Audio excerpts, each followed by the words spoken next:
Buenos días. Realmente para mí es un placer y un honor poder estar aquí. Muchísimas gracias a Jimmy y a todo el personal organizativo de estas charlas. Y espero realmente poder brindar, como dijo Jimmy, un granito de arena en la formación de todos ustedes y darles una visión un poco diferente de una de mis pasiones, que es la rodilla.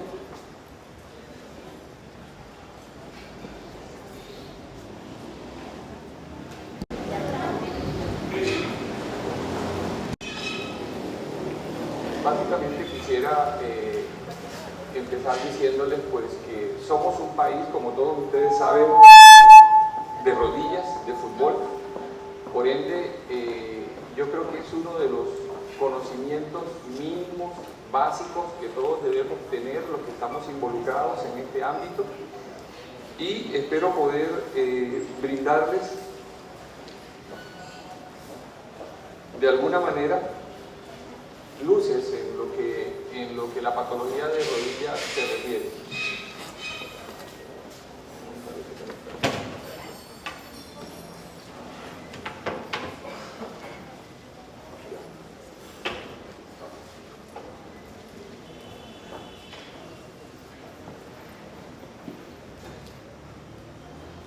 Perfecto, gracias. Vamos a dar una pequeña pincelada de lo que es anatomía. Yo quiero aclarar que es todo un reto poder resumir por lo menos un año de subespecialidad en lo que la medicina deportiva se refiere o una de las subespecialidades de ortopedia, lo cual son lesiones de rodilla asociadas a la práctica del deporte. Básicamente, conceptos anatómicos mínimos como que la rodilla realmente son tres articulaciones, no es una. Está la patelofemoral, la femorotibial y la tibio-peronea proximal. Dentro de todas estas, pues tenemos muchísimos elementos que pueden lesionarse y por ende ser causa de consulta. Y vamos a tratar de ir tocando la mayoría de ellos, al menos, por los más frecuentes.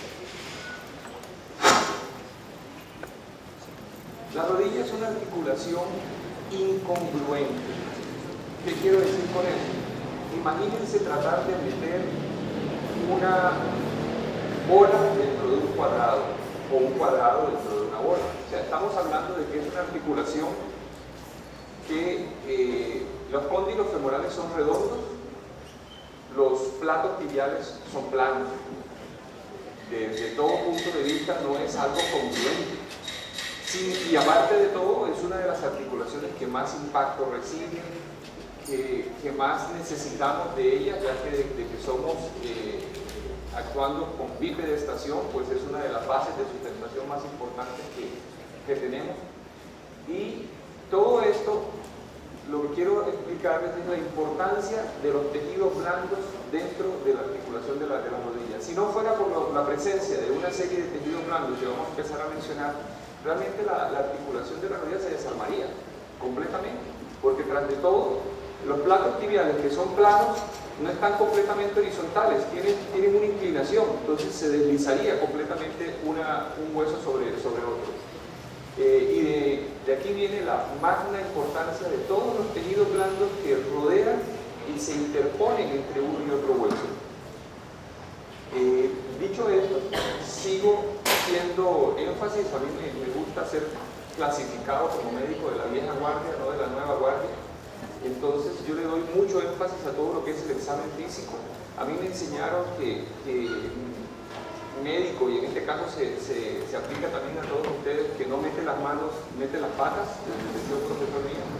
Entonces hay que tocar, hay que ver, hay que tratar de orientar toda la rodilla, y el examen físico sigue siendo muy, muy importante.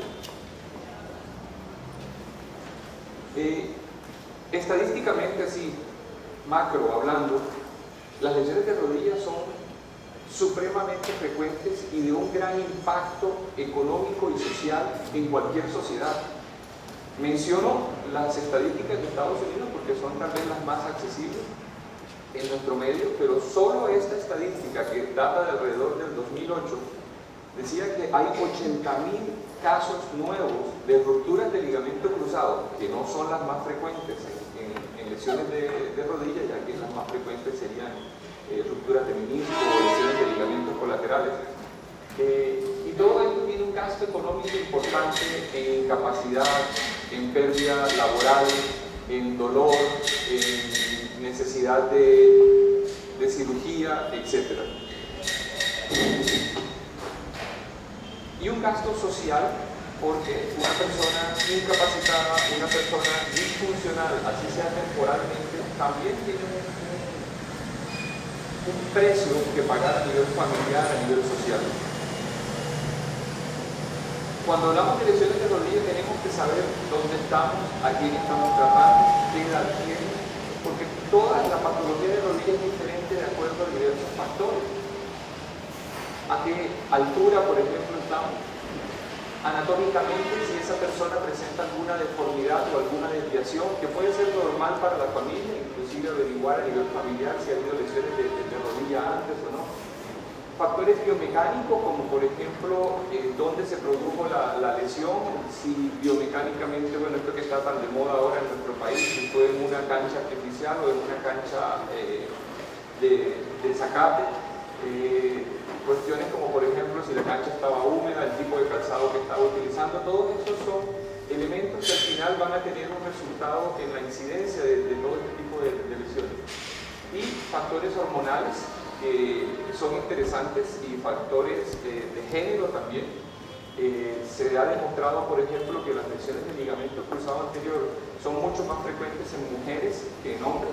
Y yo digo ligamento cruzado anterior, pero cualquier otra lesión de rodillas. Si comparamos equipos de fútbol a nivel juvenil, que tal vez son los más comparables, ya que los profesionales ya no son tan comparables, pero de la misma edad, el mismo número de jugadores femeninos o masculinos, hay una incidencia muchísimo más alta en los equipos femeninos que en los equipos masculinos. Esto ha dado el estímulo para que nosotros estudiemos un poquito más y empecemos a salir con algunas recomendaciones. Y entonces la FIFA acaba, bueno, no acaba, pero hace rato salió con el entrenamiento de los 12 pasos, que básicamente es un entrenamiento diseñado para prevenir lesiones de rodilla. Nuevamente, la historia clínica, básicamente preguntarle qué le pasó. Ustedes muchísimas veces se ven afrontados como son la primera cara, los pacientes llegan a ustedes como primera instancia, entonces es importante muchísimas veces sin ningún tipo de referencia médica, sin ningún tipo de directriz de tratamiento, entonces es importante que también sepan cómo enfrentar este paciente, una historia clínica, qué le pasó, un examen físico, toque, vean si la rodilla está estable, dónde duele, dónde no duele.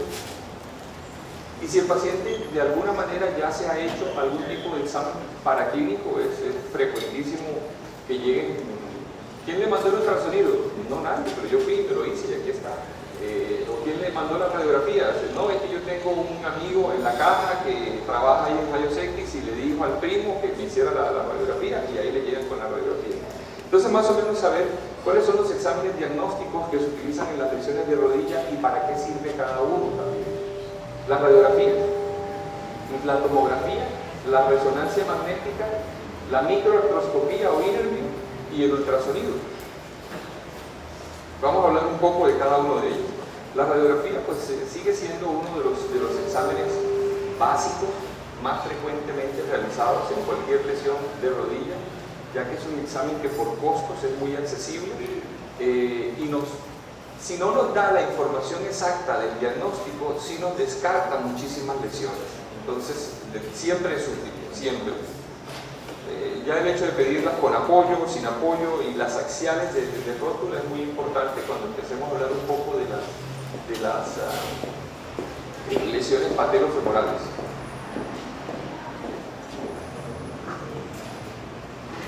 Básicamente una lateral, una anteroposterior de rodilla, si la piden con apoyo, si no la piden con apoyo, yo siempre prefiero pedirlas con apoyo porque me da una imagen más funcional de qué es lo que está pasando en esa rodilla. O sea, el paciente casi nunca se queja de la rodilla cuando está acostado, se queja cuando está de pie, entonces tratemos de ver cómo está esa rodilla cuando está de pie.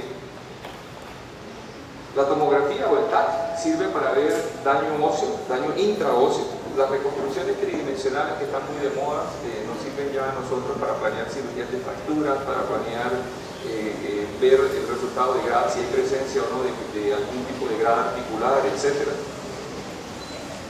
La resonancia magnética es un examen de cuidado. Yo siempre le he tenido mucho respeto a la resonancia porque nos da más información de la que nosotros estamos buscando.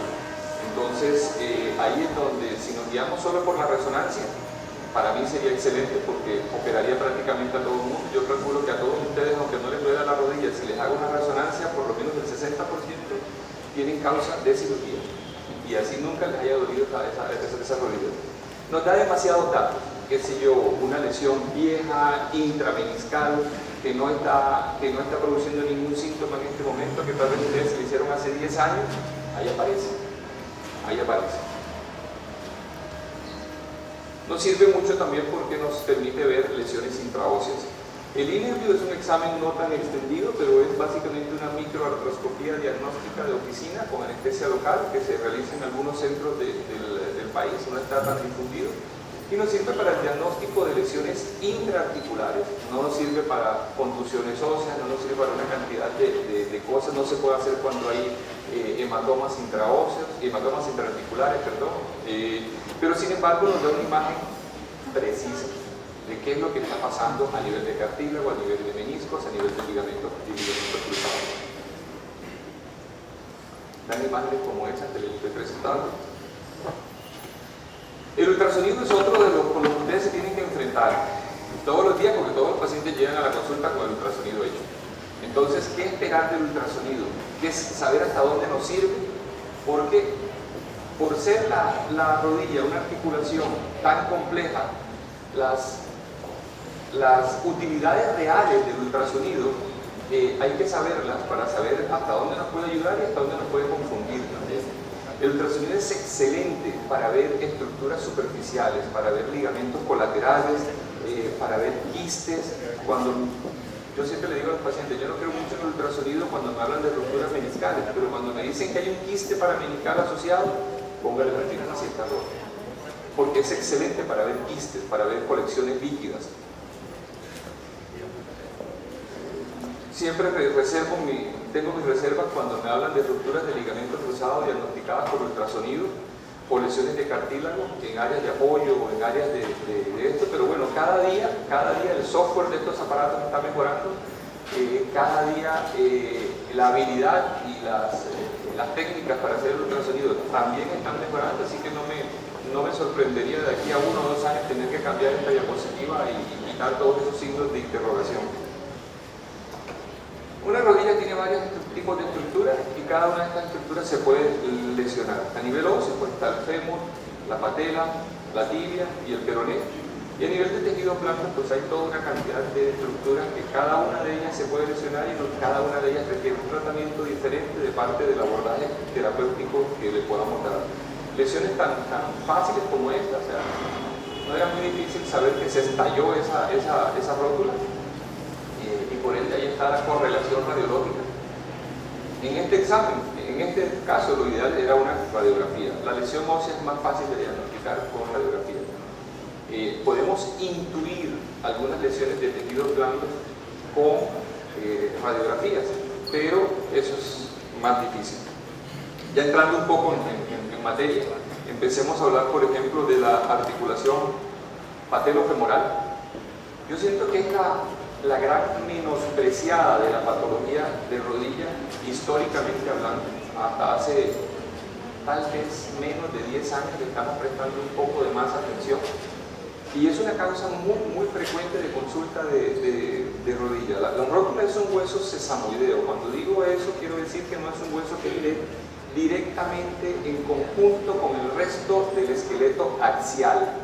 Es un hueso que está libre y que está de alguna manera jineteado, le digo yo, porque comparo su funcionamiento al manejar de un caballo, de diversos ligamentos, músculos y tendones que tratan de mantenerlo en su adecuada posición y que funcione adecuadamente. Entonces, si nosotros tenemos un paciente con atrofia de cuádriceps, si nosotros tenemos un paciente con una desviación de rodilla en valgo o en varo, Si nosotros tenemos un paciente con un tendón patelar un poco más largo de lo normal, todo eso me va a producir síntomas patelofemorales. Todo eso va a dar cierto tipo de sintomatología, el paciente que tiene dificultad para levantarse de sillas muy bajas, aquellos pacientes que tienen dificultad para bajar gradas o para subir o bajar cuestas, etc. La radiografía nos da una buena idea de qué está pasando ahí, pero tienen que ser las radiografías axiales que le puse inicialmente. La rótula tiene un movimiento de deslizamiento dentro del surco femoral. Desliza hacia arriba y hacia abajo.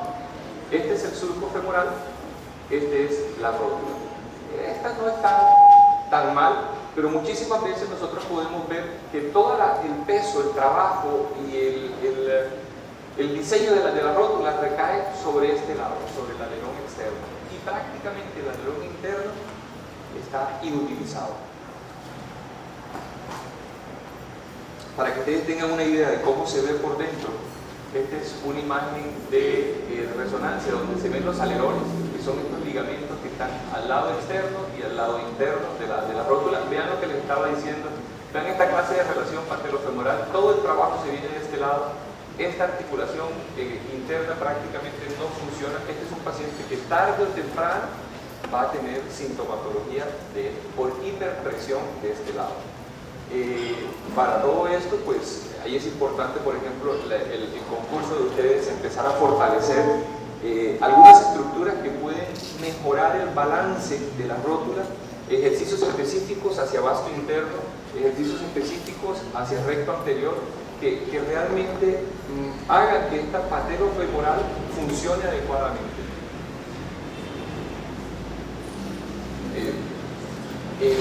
Es importante también saber que la rótula, en términos generales, debe tener la misma longitud del tendón patelar.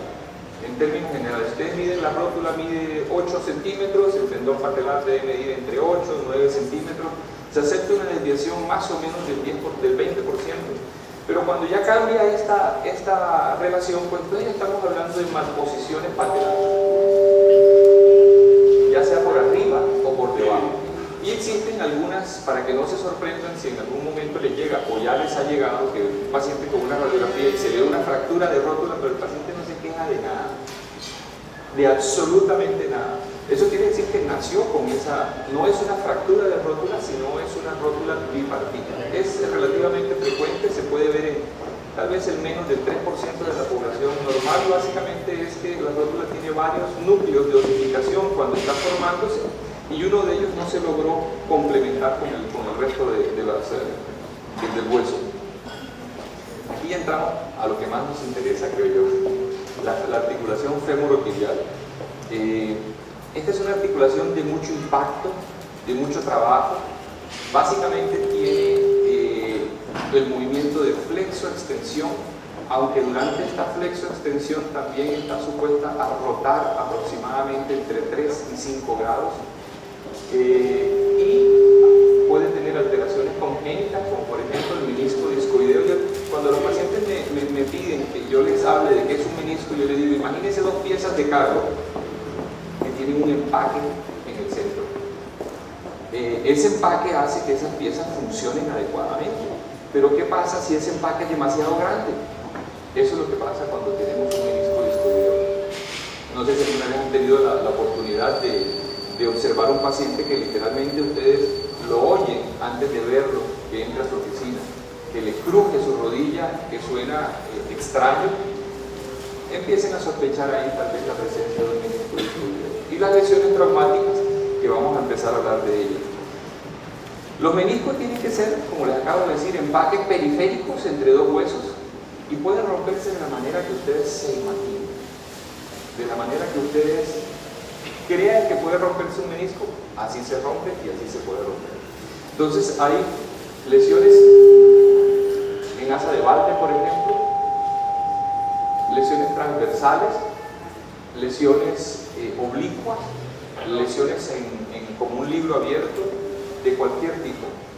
Pero básicamente lo que quería decirles con esto también es que En estos momentos, bueno, en estos momentos no siempre debe ser así, nuestra obligación como médicos o como terapeutas de la salud es tratar de preservar todas las estructuras del cuerpo de manera funcional. Pero tengo que explicarles también que cuando ustedes estén sospechando una lesión de menisco, existe la posibilidad de repararla, no solo de quitarla, que es lo que se ha hecho siempre. Pero para eso tenemos una ventana de tiempo de aproximadamente 3 meses. Si el paciente nos llega fuera de esos 3 meses, el pronóstico ya es muy difícil para una reparación. Se puede hacer para una extracción parcial del menisco. Aquí, por ejemplo, se ve una lesión flat, como la que les mostré en el dibujo anterior. Y esta es la manera, yo creo, más fácil, más adecuada de empezar a revisar y sospechar si hay lesiones o no de menisco. Con la rodilla flexionada a 90 grados, toquen las líneas articulares, toquen el polo anterior, toquen el tercio medio, toquen la línea posterior, y más o menos ahí pueden irse orientando dónde enfocar ustedes su terapia, qué tipo de lesión puede tener el paciente, para no estar perdiendo demasiado tiempo. Las lesiones meniscales son las más frecuentemente reportadas en la literatura. Generalmente, antes se pensaba que tenía que haber sido futbolista o practicar el fútbol para poder dañarse los meniscos. No. Siempre le digo a mi paciente, lo único que se ocupa es que usted deje fijo el pie y gire el resto del cuerpo. De esa es la manera como la gran mayoría de problemas de rodilla, no hablemos de menisco, sucede. Y eso puede ser simplemente caminando, eso puede hacerse bajándose del bus, eso puede hacerse de cualquier manera. Es uno de los temas de discusión sobre las nuevas canchas sintéticas, de que si mejoran el agarre del zapato en la cancha, pues pueden de alguna manera producir un aumento de este tipo de lesiones. Yo en lo personal tengo una opinión muy personal de esto, y es que el problema no son las canchas, el problema es que si no estamos acostumbrados a trabajar en ellas, pues vamos a tener problemas. Definitivamente, si toda la vida practicaban canchas naturales y lo ponen a jugar en una cancha artificial, no es lo mismo. Muchos de los pacientes se quejan de un bloqueo que suena un plac en la rodilla, pero muchos, y curiosamente para que empiecen a sospechar lesiones de menisco, la historia es la siguiente: estaban jugando fútbol, ni se acuerdan qué fue lo que pasó, si lo golpearon, si no lo golpearon, muchas veces sí se recuerdan, siguieron jugando el partido, terminaron el partido, se despidieron de todo el mundo, se fueron a su casa, y cuando llegó a su casa la rodilla ya estaba así, ya estaba inflamada, o inclusive hasta el día siguiente. Por eso es muchas veces difícil el diagnóstico, el paciente no se acuerda, me volví, fue fulanito que me dio un planchetazo, no. Muchas veces ni recuerdan de eso, pero sí está la sintomatología clara de la lesión. El ultrasonido, ¿qué nos va a decir? Nos puede decir que hay un desgarre articular, nos puede decir que hay un quiste parameniscal, nos puede decir muchos hallazgos secundarios a la lesión de menisco, porque muchas veces no es capaz de verlo. Entonces empiecen a sospecharla cuando más o menos se pueden conjugar todas estas variables. El INRView y la resonancia serían los exámenes más adecuados para el diagnóstico de ellos. Lo que les adelanté anteriormente, tratamos cada día menos de hacer menicidios, porque no tenemos nada extra en nuestro cuerpo. Todo lo que tenemos lo ocupamos, lo necesitamos. Entonces, hasta el apéndice, si nos la sacan, en algún momento nos va a hacer falta. Los meniscos, si nos lo sacan, nos van a hacer falta.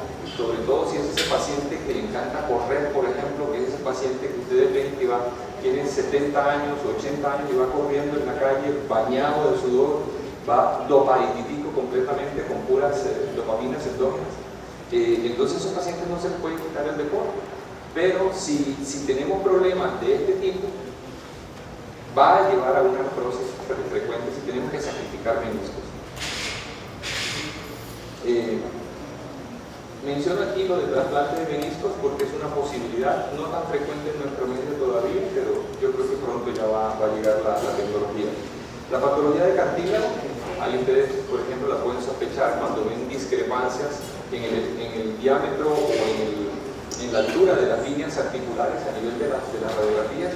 Muchas veces el ultrasonido nos puede decir que tiene cuerpos libres dentro de la rodilla. Esta es una clasificación que básicamente quería mencionársela.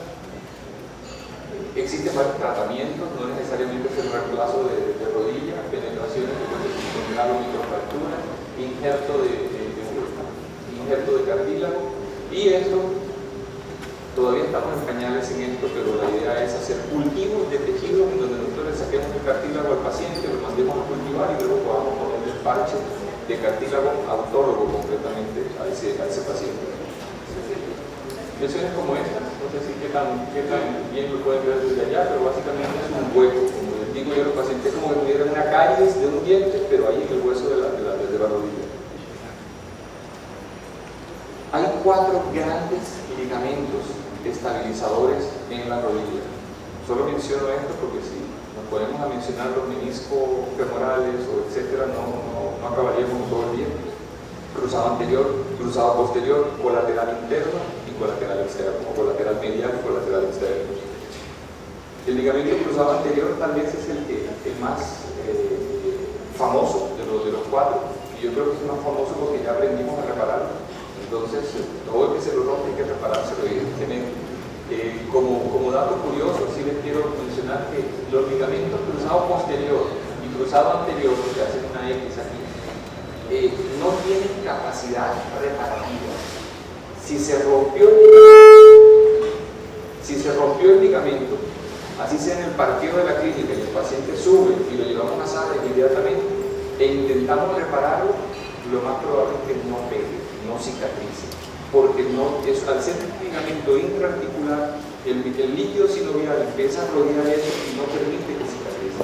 Se han hecho muchísimos avances, inclusive una vez leí varios estudios de inyección de solución glucosada muy alta en intensidad para estimular la cicatrización, pero los resultados han sido muy diferentes y poco reproducibles.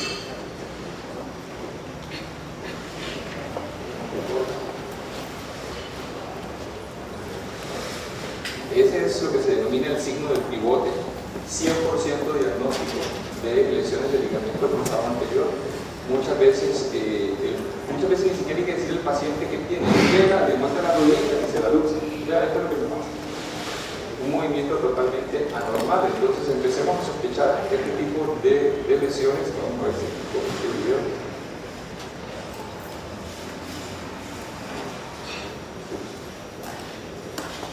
Nuevamente, historia clínica, examen físico, qué tipo de historia tiene el paciente, preguntarle cómo fue que se cayó, por dónde le entraron, qué fue lo que le pasó, etcétera. Si inclusive tenemos la posibilidad de verlo por tele, todavía mejor, ¿verdad? Pero estas cosas pasan y pasan todos los días en nuestro fútbol. Ya que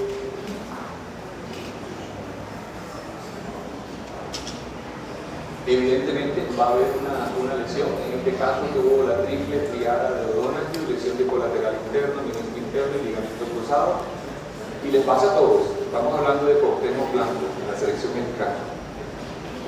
El diagnóstico pues, puede ser la resonancia magnética, que es el más adecuado en estos casos agudos.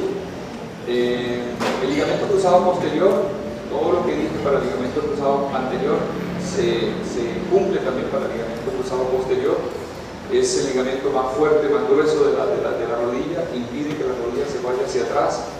Afortunadamente, la lesión es menos frecuente que el ligamento cruzado anterior, y le digo afortunadamente porque técnicamente es mucho más difícil repararlo, aunque se puede reparar y el paciente vuelve a un estado funcional muy adecuado. Sospechen de este tipo de lesiones. Hay una vieja frase en ortopedia y medicina deportiva: rodilla con sangre, sospechen ligamentos cruzados; rodilla con líquido, sospechen lesiones de menisco o lesiones de cartílago. En términos generales, no es que sea 100% diagnóstico, ¿verdad? Y nuevamente, nuestro tratamiento siempre debe ir enfocado a restaurar la movilidad, recuperar la musculatura, aunque sea necesaria la cirugía. Este es el ligamento más menospreciado de la rodilla, porque a pesar de nosotros y a pesar de ustedes, pega y el 90% queda bien, tanto por ciento queda bien. Anatómicamente es una cinta del ligamento colateral medial, entonces es posible que se rompa parcialmente, no necesariamente de manera completa, y con que se rompa parcialmente nosotros lo inmovilicemos, le demos terapia física antiinflamatoria, fortalezcamos musculatura, evitemos nuevos traumas con un periodo de reposo que normalmente no va más allá de 3 semanas, el paciente sale adelante. Muy pocos casos llegan a cirugía, muy pocos casos. El ligamento colateral externo es diferente, es un mecanismo, no es una cinta, es una cuerda para los que no son de nuestro país, que no saben que es un mecanismo, es una cuerda. Entonces una vez que se rompe se separa y es un poco más difícil que cicatrice de manera conservadora. Cuando se sospecha por el ultrasonido nos dice que hay una ruptura del ligamento colateral externo, sería bueno consultar a un cirujano a ver si ese paciente no ocupa alguna reparación quirúrgica. Cuando un paciente le llega y es capaz de desviar su rodilla de esa manera, definitivamente debe tener alguna laxitud ligamentosa que le permita. Desafortunadamente era un video que no corre, pero era impresionante el waving, el balanceo que hacía de su rodilla. Bueno, me he pasado 5 minutos, ¿verdad? Espero haber podido dejar más dudas que claridades, y eso quiere decir que van a tener la inquietud de disipar esas dudas, y espero que durante el transcurso de la jornada pues, puedan hacerlo. Muchísimas gracias.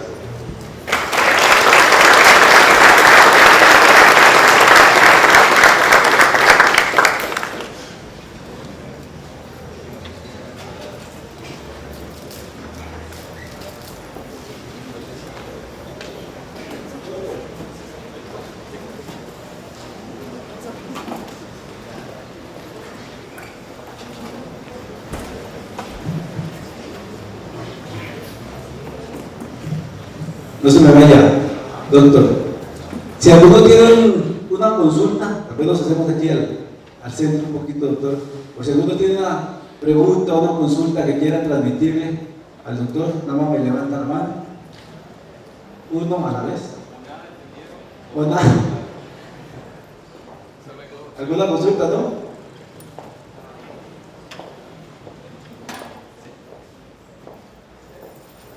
Sí, aquí tenemos.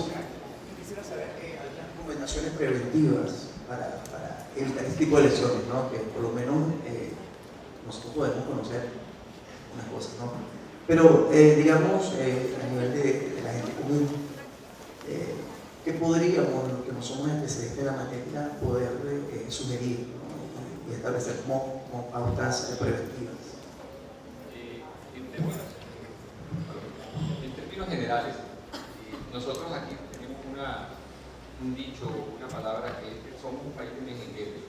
Eso quiere decir que somos un país de desahogadores, gente que no hace nada en toda la semana y el fin de semana compite con Ronaldo, con Messi, con todos ellos. Entonces no tienen la preparación adecuada, el fortalecimiento muscular adecuado, muchas veces con sobrepeso, una relación grasa-músculo terrible, una mala terrible, y aparte de eso con todo el ánimo de desahogarse, o sea, no calientan, no estiran, nada, entran directo.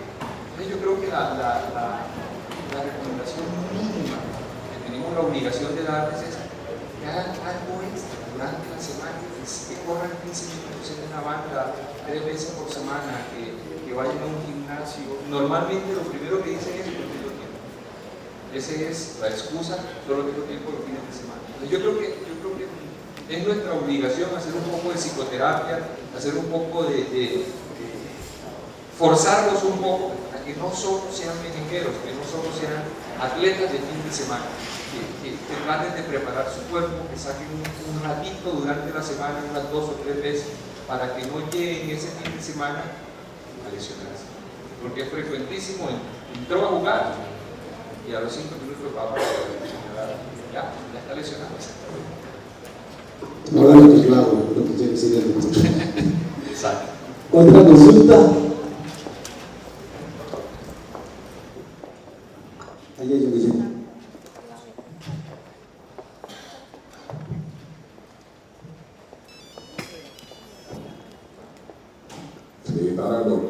OEMI por una charla muy ilustrativa.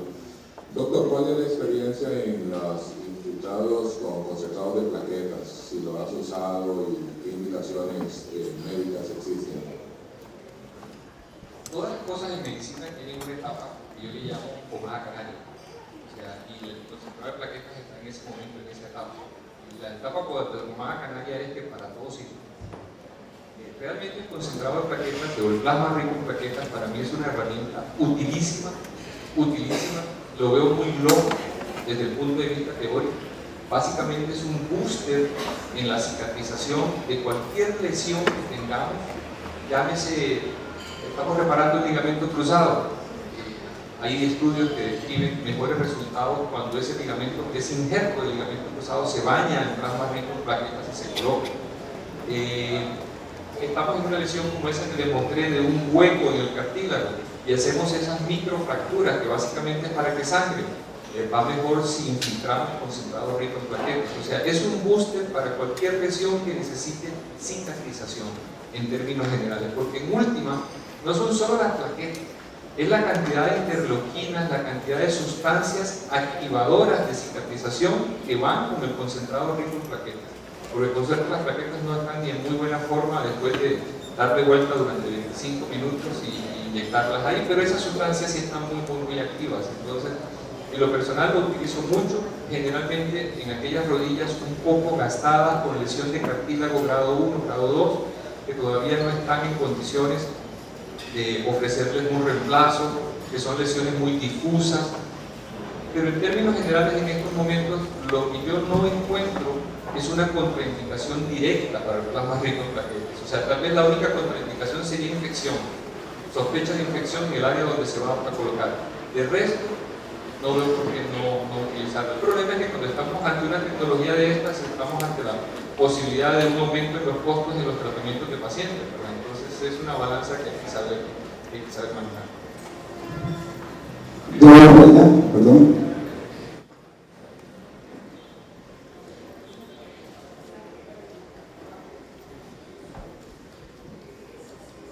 Sí, buenos días. Mi pregunta es la siguiente. Yo a veces tengo pacientes que me preguntan hasta qué punto la glucosamina puede ayudar en la regeneración del cartílago. Yo comencé mi experiencia con glucosamina hace más de 12 años, cuando apenas se estaba trasladando de medicina veterinaria a medicina humana. La gran experiencia la hicieron en Europa, básicamente. Y en estos momentos, o hace menos de un año, la FDA les dio un lugar en el vademécum como sustancias lentamente modificadoras de artritis o slow acting arthritis medication. Eso quiere decir que ya por fin están reconociendo el efecto de la glucosamina. Sí actúa. Mi experiencia es que actúa durante un periodo de tiempo X, no actúa de por vida. Puede mejorar la capacidad o el estilo de vida de los pacientes, les disminuye la inflamación, les disminuye el dolor, mejora la movilidad, etc. El problema que tenemos en estos momentos todavía con la glucosamina no es la glucosamina en sí, es que como hasta hace poco, creo que todavía no son directamente reguladas, por ejemplo, por la FDA, porque se denominaban antes suplementos alimenticios, ni siquiera suplementos vitamínicos, suplementos alimenticios. Entonces recuerdo hace tal vez 8 años haber estado en un congreso de la Academia Americana de Ortopedia, en donde ellos examinaron no menos de 200 muestras de laboratorios diferentes de glucosamina y de las cuales menos de 5 tenían lo que decían que tenían. Entonces, mucha gente lo que está consumiendo en tierra, o está consumiendo, si dice 1500, está consumiendo 200, etc. Entonces, ese es el problema de la glucosamina. Como cualquier medicamento, hay gente que le va bien, hay gente que no le va tan bien. Ahora está la glucosamina, la condroitina, el MSM, este derivado del aguacate, que el nombre comercial es el piasteline. Todos ellos son sustancias lentamente modificadoras de la artritis y en mi caso la indicación ideal es en lesiones de cartílago. Cuando estamos sospechando, por ejemplo, desgastes, grado 1, grado 2, artrosis, pero sobre todo inclusive yo tengo una indicación es aquellos pacientes, por ejemplo, atletas de fin de semana, que corren, tal vez corran 3 kilómetros en 3 semanas y el fin de semana se van a correr 21 y llegan después que no pueden ni caminar ni doblar las rodillas. ¿Por qué? Porque el cartílago está inflamado, el cartílago está dematizado, ahí también tienen un efecto importante. Vamos a cerrar con la de don Osvaldo cuando tenemos a nuestra siguiente expositora. No tiene nombre. Doctor, usted algo habló, pero quisiera que me amplíe un poquito sobre el tema de las canchas sintéticas y canchas naturales en lesión de rodilla. Usted dijo que si una persona estaba acostumbrada a entrenar y jugar en canchas sintéticas no era tan riesgoso, pero quisiera que me amplíe un poquito. Estar en esta profesión y no estar involucrado con el fútbol en un país como Costa Rica es imposible. Entonces a mí me ha tocado, en estos momentos, yo soy médico asociado, le digo yo, por ejemplo, del Santos, de la Liga, de Cartago, de San Carlos, de varios equipos de fútbol, y yo he visto la transición en muchos de ellos entre canchas naturales a canchas artificiales. Como cualquier cosa en la vida, si usted no está acostumbrado a hacerlas, pues va a tener problemas el día que lo haga. La cancha natural es un tema, la cancha artificial inicialmente, pues yo lo veo desde ese aspecto, fue un tema muy económico en el sentido de que es una cancha que requiere menos trabajo y tal vez le pueden dar otros usos a ese estadio que no sea solamente el fútbol. El problema con la cancha artificial es que también necesita mantenimiento y muchas veces no es así, ¿no? Las máquinas que tienen que revolver las bolitas de caucho no lo hacen de la manera tan frecuente como se debería. Pero en términos generales, si es un jugador que está acostumbrado a jugar en canchas abiertas, en zacate o en tierra, y de repente lo ponen a jugar en una cancha que tiene mejor agarre, con zapatos diferentes, va a tener problemas. Recuerdo un jugador, no puedo decir nombres, literalmente un fuerte de él como jugador, que era el arranque.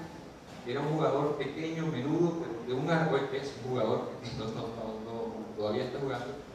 Y entonces él pensó que como ese es su fuerte, para mejorar esta habilidad, pues él se puso tacos de lluvia, de cancha natural. Lógicamente, cuando empezaba a dar los 3 primeros pasos, ya iba dejando al marcador 2 pasos atrás. El problema era a la hora de frenar o a la hora de cambiar de dirección.